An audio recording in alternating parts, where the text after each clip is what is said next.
The conference room went completely silent. My laptop screen was frozen on the slide that refused to load. My throat tightened as my boss, Claudia Trent, slammed her hand on the conference table hard enough to make the water glasses shake.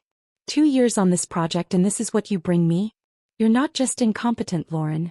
You're worthless. Scattered laughter came from Kyle's direction.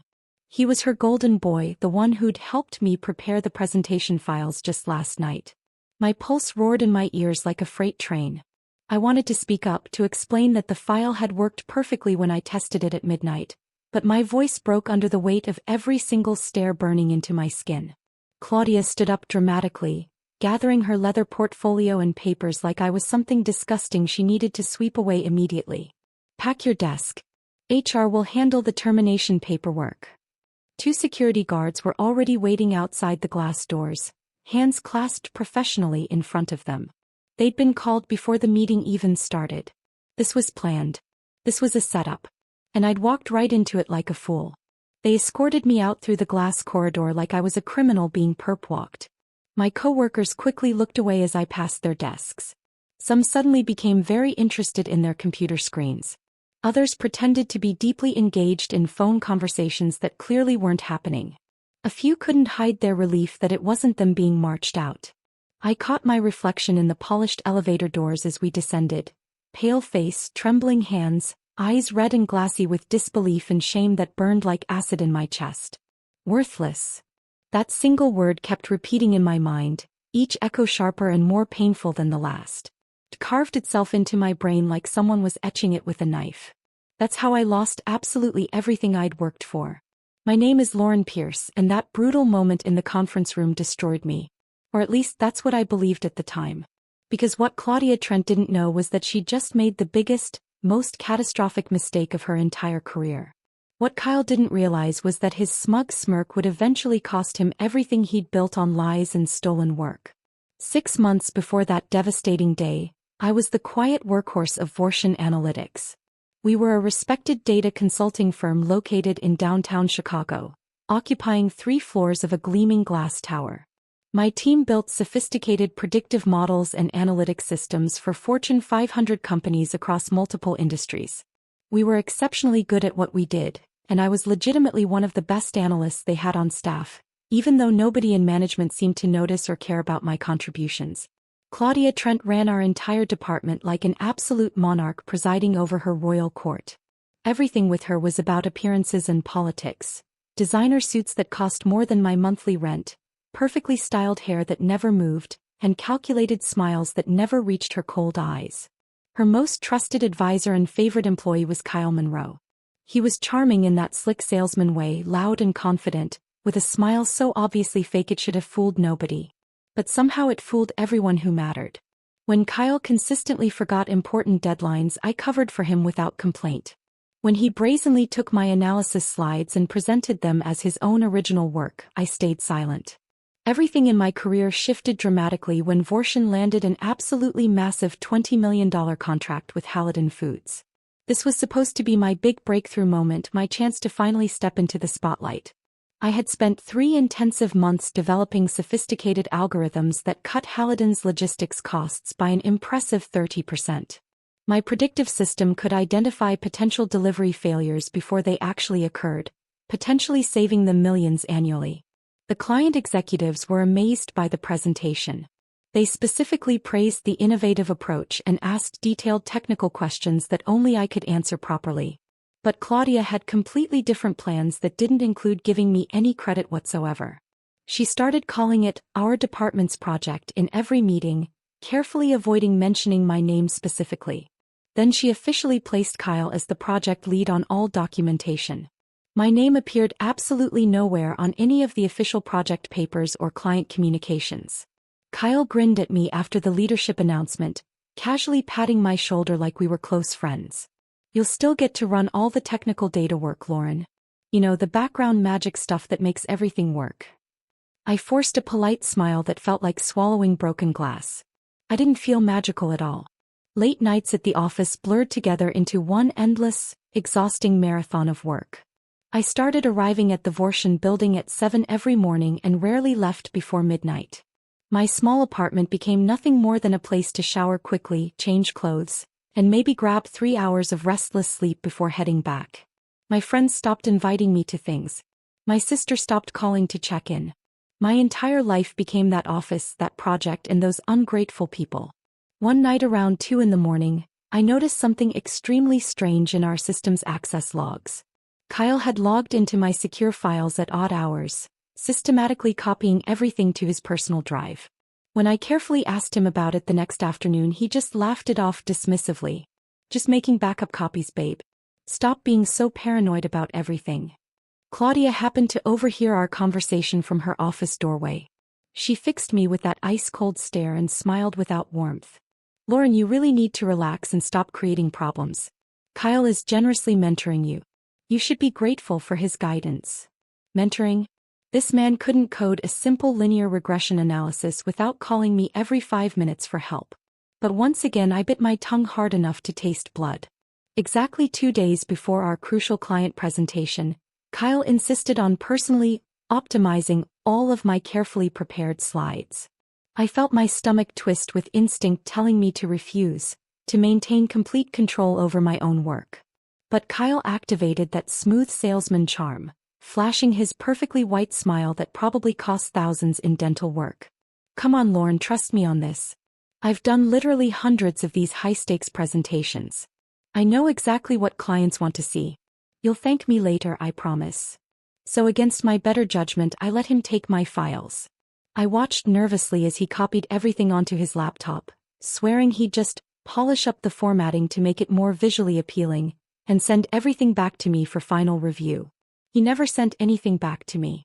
Instead, on the morning of the actual presentation, he uploaded a mysteriously corrupted version to our system. It was the version that crashed spectacularly during the live pitch in front of Hallidan's senior executives. It was the exact version that Claudia used as ammunition to completely destroy me in front of the entire department, humiliating me publicly and professionally. Looking back now with clear eyes, I can see it was all meticulously planned. But in that moment of shock and confusion, I was too devastated to understand what had actually happened. Immediately after security escorted me out like a criminal, HR summoned me into a small, depressing gray room that reeked of stale coffee and crushed dreams. They informed me in cold corporate language that I had violated several company protocols by failing to properly back up critical system files. They claimed my gross negligence had severely embarrassed Vorshin in front of a major client and damaged the company's reputation. There would be no severance package, no letter of recommendation, no reference for future employers. Nothing but a cardboard box containing my few personal desk items and a security badge that no longer functioned. Kyle actually walked directly past my desk as I was packing up my belongings. He leaned in extremely close, his breath hot on my ear as he whispered, "Really tough break, Lauren. Better luck next time." Then, right in front of my eyes, he casually pocketed my favorite pen, the special blue one my grandmother had given me just before she died. He took it deliberately, smirking, knowing I was too shocked and numb to even protest. Claudia observed everything from behind her glass office windows, slowly sipping her expensive coffee like this was just any other boring Tuesday, like she hadn't just systematically destroyed someone's entire career and professional reputation over manufactured failures. I left that building feeling completely shattered and hollow inside. The first terrible week after getting fired, I could barely force myself to leave my tiny apartment. Red stamped rent notices started accumulating on my small kitchen table like accusations. My already modest savings account dwindled frighteningly with each passing day as bills continued arriving. I sent out literally dozens of carefully crafted resumes to companies across Chicago and beyond, but absolutely nobody wanted to hire someone who'd been fired from Vorshin without proper references. The rejections came in various forms, some polite, some cold, some just silence.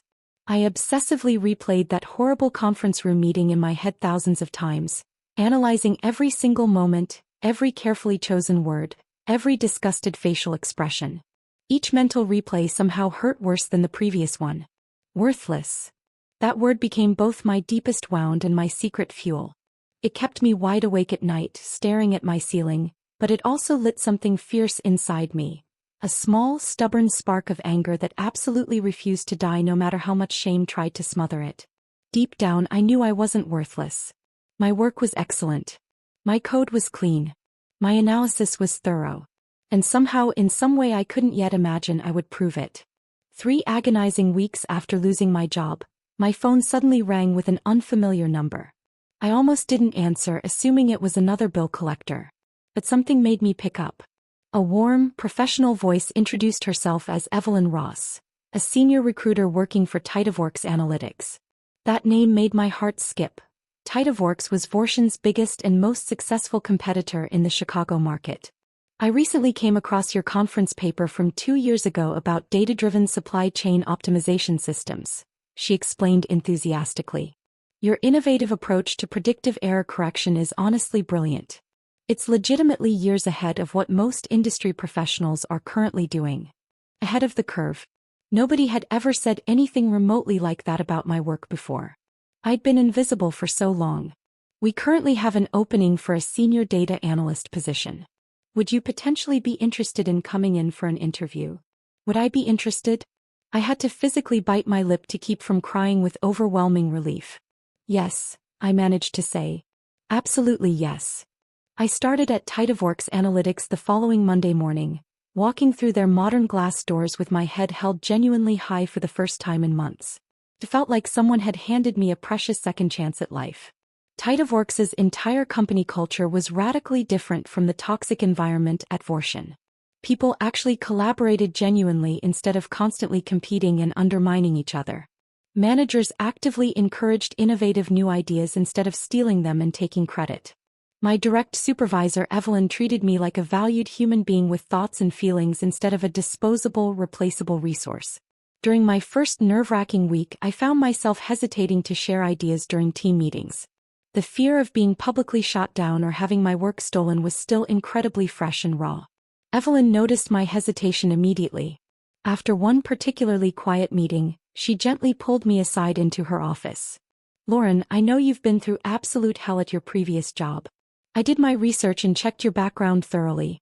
What Claudia Trent did to you was not just wrong, it was cruel and unprofessional. She looked me directly in the eyes with genuine warmth. But here at Tytaworks, your voice genuinely matters. Your ideas have value. So please use that voice. And let's work together to turn all that pain and anger you're carrying into something powerful and meaningful. Her sincere words cracked something open deep inside my chest that I'd been keeping locked away. I made a decision right then that I would never, ever let anyone silence me again. I threw myself completely into my new work with renewed sense of purpose and determination. Every late night felt fundamentally different now, not like exploitation and abuse but like carefully building something genuinely meaningful. Every single line of code I wrote felt like stitching my broken self back together, piece by piece, stronger than before. 3 intense months into my position at Tytaworks, I discovered something absolutely fascinating hidden in the logistics data that nobody else had noticed or thought to investigate. There was a consistent pattern in delivery failures and delays that created an incredible predictive opportunity if properly analyzed. I worked obsessively for weeks, developing a sophisticated self-learning model that could predict and automatically correct real-time distribution errors before they negatively impacted customers. It was genuinely revolutionary, combining advanced machine learning with traditional supply chain management in ways nobody had successfully attempted before. The system learned from every data point, getting smarter and more accurate with each passing day. I decided to call it Project Phoenix, the system that would rise powerfully from the ashes of my destroyed career, stronger and more innovative than anything I had built before. The name felt perfect, a symbol of rebirth and transformation. When I nervously showed Evelyn my working prototype, her eyes literally lit up with excitement. Lauren, this is incredible. This could genuinely change everything about how the industry operates. Tytaworks Analytics unveiled Project Phoenix at the prestigious International Supply Chain Expo in Las Vegas. Our exhibition booth was absolutely packed with interested people from the very first moment we opened on day one. Excited investors buzzed around asking detailed questions. Potential clients lined up early just to schedule private demonstrations. Industry journalists covering the expo called Phoenix the definitive future of logistics management. Influential tech blogs published glowing, enthusiastic reviews. Trade publications featured our booth in their coverage. And then the biggest surprise came on the expo's final day, just as we were preparing to pack up. Halidon Foods, Vorshin's most prized client, the exact company I had originally built systems for before getting fired, officially canceled their entire contract with Vorshin. They immediately signed an exclusive 5-year deal with Titaworks instead, worth even more than the original contract. The Halidon executive specifically requested that I personally lead their account. He shook my hand firmly and smiled genuinely. "We definitely remember your exceptional work from before, Lauren. Everyone on our team always knew you were the real brains behind that entire operation. We're genuinely thrilled to finally work directly with you on this." I floated back to Chicago on pure adrenaline and sweet vindication. Somewhere across town, Claudia was probably having the worst day of her professional life. That thought made me smile genuinely for the first time in months. News of Halidon's dramatic switch sent absolute shockwaves through the entire industry. Within just days, 3 more major Vorshin clients reached out to Titaworks directly, asking detailed questions about Project Phoenix and its capabilities. 2 of them immediately jumped ship, signing contracts with us instead. Wild rumors exploded across LinkedIn and industry forums. Insiders speculated endlessly about what had gone so terribly wrong at Vorshin. Their stock price started dropping steadily, then dramatically. A former coworker who still worked there secretly sent me a screenshot of an internal Vorshin memo marked confidential. Emergency audit required immediately. Identify root cause of unexpected client exodus. Investigate possible data breach or competitive intelligence leak. I carefully saved that screenshot in a special folder. Then I allowed myself to smile at my computer screen, feeling something I genuinely hadn't felt in a very long time. Not quite revenge exactly, but definitely justice. Claudia had publicly called me worthless and literally thrown me away like garbage. Now her entire department was rapidly falling apart because she had foolishly lost the one person who actually knew what she was doing. The poetic irony was absolutely delicious. I forwarded the screenshot to Evelyn with a simple message: "Interesting times at the old place." Her response came back within minutes: "Karma works slowly but thoroughly. Stay focused on our success, not their failure." She was right as usual. A LinkedIn message notification suddenly popped up on my phone one quiet evening. "Lawrence, Kyle. Can we talk?" I stared at those words for a full minute, feeling absolutely nothing. Then I marked it as read without bothering to respond at all. Exactly 1 hour later, another message appeared from the same person. "Look, I know things ended badly between us, but we're in a really serious bind here at Vorshin. Claudia actually suggested I reach out to you. You might have data or insights that could help us fix some critical issues we're currently having with the Halidon transition." I closed my laptop without responding to that message either. The sheer audacity was almost impressive in its boldness.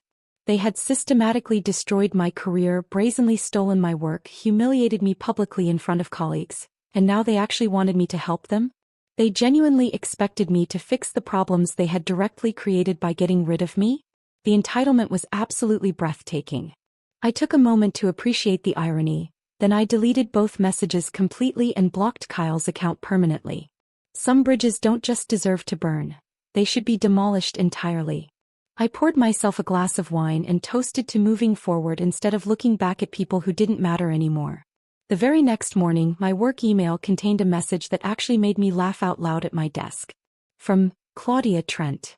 Subject: Professional Consultation Opportunity. "Lauren, I sincerely hope this message finds you well. I would like to suggest we put the past behind us and move forward professionally. Vorshin is prepared to offer substantial financial compensation for consultation services regarding certain predictive systems." I read it 3 careful times, savoring every single carefully chosen corporate word. Substantial compensation. Consultation services. Certain predictive systems. It was fancy corporate language dancing around the simple truth. "We're absolutely desperate and need you to save us." She couldn't even bring herself to apologize or admit she had been completely wrong about me. Just straight to business negotiations as if the past 6 devastating months hadn't happened at all. I immediately forwarded the email to Evelyn with a single line: "Thoughts on this?" Her response came back within minutes: "Oh, this is perfect. Let's make them squirm properly. Take the meeting. I'll come with you for support." I smiled and typed back: "Game on." This was going to be incredibly satisfying. I agreed to meet with Vorschen representatives, but only on my specific terms and conditions. Titaworks' office building. My conference room. My schedule. My turf. When Claudia walked through our modern glass entrance doors the following week, I watched her normally confident stride falter slightly as she took in the sleek, impressive space.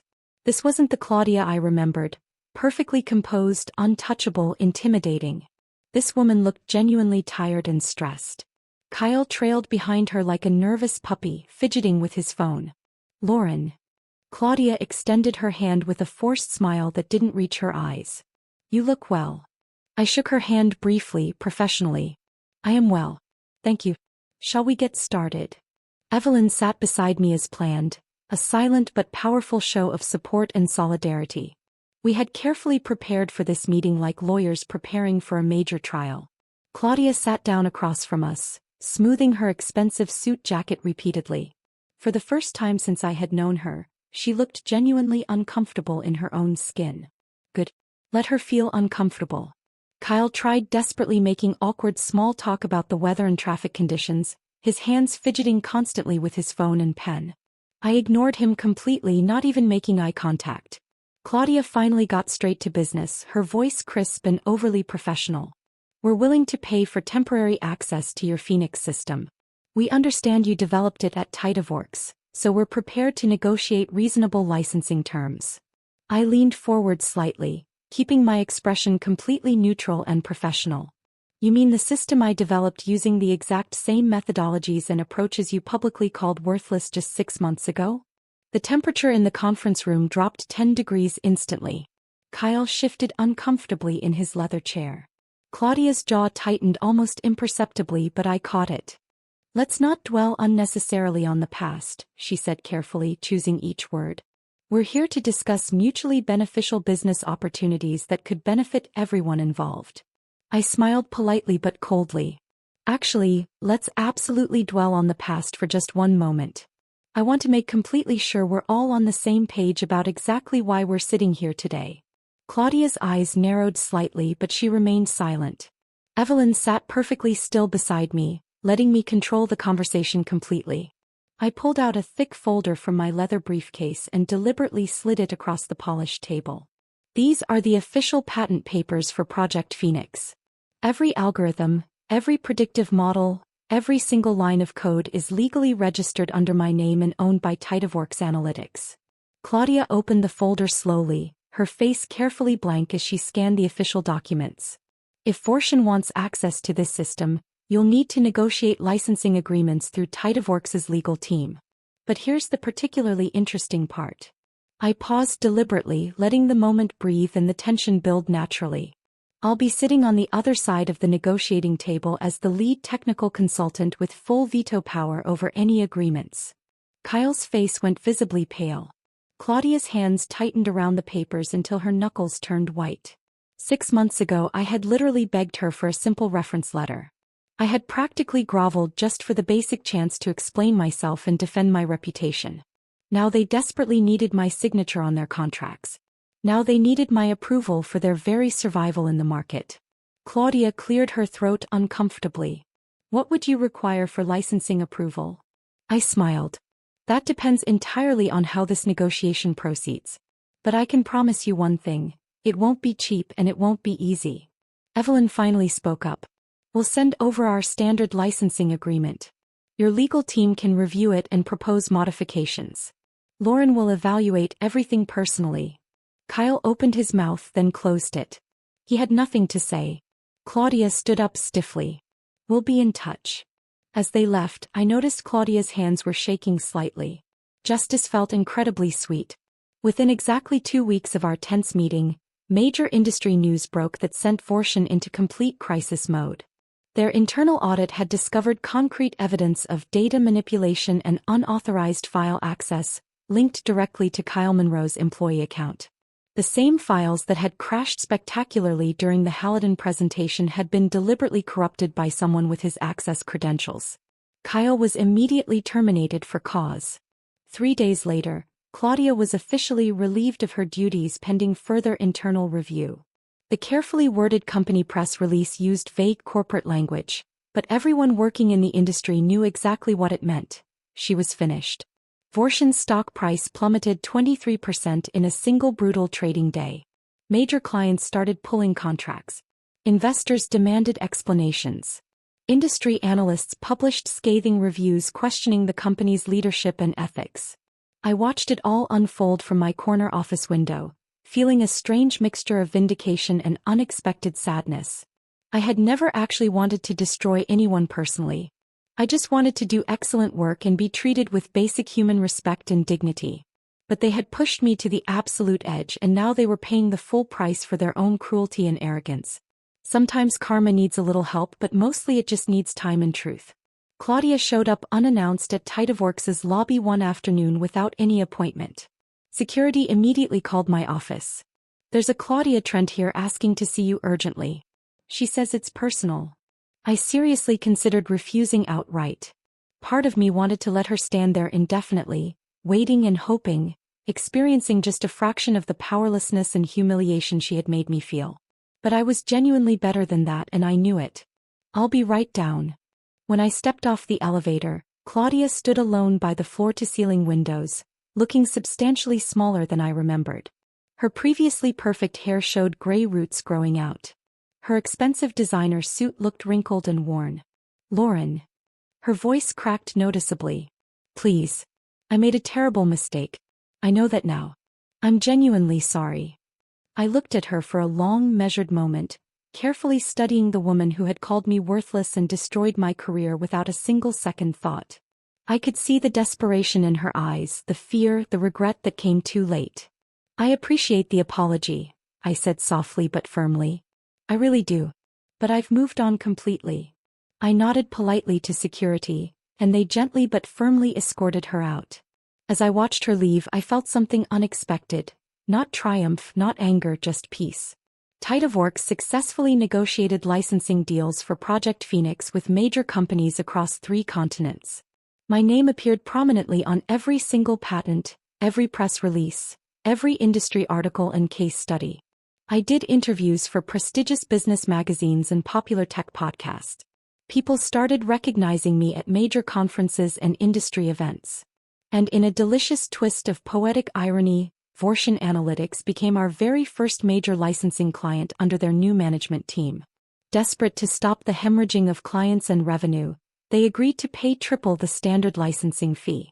They had absolutely no choice in the matter. Without Phoenix, they couldn't compete effectively in the market anymore. Every quarterly payment that landed in TytaWorks' accounts felt like justice served perfectly cold. Evelyn promoted me to Director of Data Systems, making me the youngest person in the company's history to hold that prestigious title. Life was genuinely good. Better than good, it was everything I'd worked for but never thought I'd actually achieve. My apartment upgraded to a beautiful loft. My savings account grew healthy. My confidence returned stronger than ever.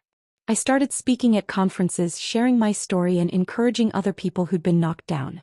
The speaking requests kept coming. My inbox overflowed with opportunities. A respected business journalist interviewed me for a major feature article about women in technology leadership. Toward the end of our conversation, she asked thoughtfully, "What specifically drove you to create Project Phoenix? What was your true inspiration?" I thought about that question carefully for a moment, remembering that horrible day in the conference room with perfect clarity. Then I smiled genuinely. Someone once told me I was worthless. I wanted to prove them completely wrong. Not for them specifically, for myself. I needed to know that their opinion wasn't truth, just cruelty. And building something truly remarkable was the best way to prove it. The journalist's eyes lit up with excitement. "That's incredibly powerful. Can we use that as the article's headline?" "Absolutely." The article published the following week. The video clip from our interview went unexpectedly viral overnight, racking up millions of views across multiple social media platforms. People shared it everywhere with comments like, "This is exactly the energy we need," and "The best revenge is massive success." My phone absolutely exploded with interview requests, speaking invitations, and incredible job offers from companies I'd only dreamed of working for. News of Vorshin's complete corporate collapse trickled in over the following months like a slow-motion disaster. The CEO resigned under intense pressure from the board of directors. The company split into 3 smaller divisions and sold them off to different buyers at bargain prices. Claudia filed for personal bankruptcy after enormous legal fees from the audit investigation destroyed her life savings. Kyle tried desperately freelancing as an independent consultant, but absolutely nobody would hire him after the data manipulation scandal became public knowledge. He eventually left Chicago entirely, moving to another state to escape his reputation. I watched their empire crumble from my corner office on the 40th floor, feeling oddly detached from it all. This wasn't the revenge fantasy I had imagined during those dark weeks after getting fired. It was quieter, more matter-of-fact, almost anticlimactic. Justice didn't announce itself with dramatic trumpets and lightning bolts. It whispered quietly. And sometimes it arrived months later than expected, but it arrived nonetheless, methodical and thorough. Titaworks promoted me again, this time to Vice President of Innovation with a substantial salary increase. I started personally mentoring young analysts, especially the quiet ones who reminded me of who I used to be. The ones who did brilliant work but struggled to advocate for themselves in meetings. One of them, a shy woman named Ashley, asked me during a coffee break, "How do you handle people who constantly underestimate you?" I thought about Kyle's smirk, about Claudia's dismissive tone, about all those co-workers who'd looked away as security walked me out. Then I smiled warmly. You let them underestimate you. Let them think you're small, quiet, forgettable. And while they're busy underestimating you, you build something so undeniable they can't ignore it. Then you show them exactly who you are. Ashley smiled back and I saw something shift in her eyes, the same spark that had kept me going during my darkest days. That conversation reminded me why I'd fought so hard to rebuild myself. That night, I stood by my office window watching the city lights shimmer beautifully below. My phone buzzed with an email notification. The subject line read, "Partnership Opportunity with Vorshin Division." I opened it and skimmed the contents. They were asking if I'd consider joining their advisory board, offering an impressive salary and equity package. I hovered my finger over the delete button for a moment, considering. Then I pressed it and watched the email disappear into digital nothing. Some chapters close permanently and that's okay. I didn't need their validation anymore. I didn't need to prove anything to anyone except myself. I turned away from the window and walked back to my desk, where blueprints for Phoenix 2.0 waited for review. Tomorrow would bring new challenges, new projects, new opportunities to build something meaningful. But tonight I allowed myself one small moment of reflection. I whispered to my own reflection in the dark window, "Worthless, huh? Guess you can't afford worthless after all."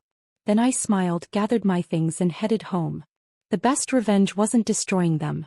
It was building a life so fulfilling that they became irrelevant to my story. And that's exactly what I did.